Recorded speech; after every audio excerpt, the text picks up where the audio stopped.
വാർത്താസമ്മേളനത്തിൽ പങ്കെടുത്തു.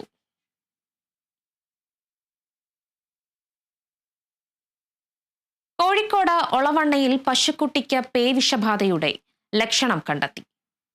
2 ആഴ്ചയ്ക്ക് മുൻപ് തൊഴുത്തിൽ നിന്നും തെരുവുനായുടെ കടിയേറ്റ പശുക്കുട്ടിക്കാണ് പേവിഷബാധയുടെ ലക്ഷണങ്ങൾ കാണിച്ചു തുടങ്ങിയത്. മാത്താറ സ്വദേശി ബാബുരാജുവിന്റെ വീട്ടിലെ പശുക്കുട്ടിക്കാണ് രോഗലക്ഷണങ്ങൾ ഉള്ളത്. തുടർന്ന് വെറ്റിനറി ഡോക്ടർ സ്ഥലത്തെത്തുകയും പശുക്കുട്ടിയുടെ സമ്പർക്കത്തിലുള്ള പശുവിനും വാക്സിനേഷൻ നൽകുകയും ചെയ്തു. വീട്ടുകാരോടും വാക്സിൻ എടുക്കാൻ ഡോക്ടർ നിർദ്ദേശം നൽകിയിട്ടുണ്ട്. ഇടവേള.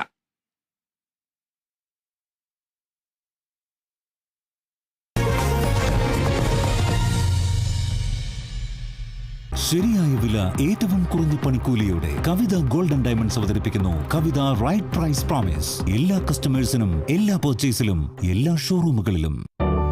അമൃത് വേണി ഹെയർ എലിക്സിർ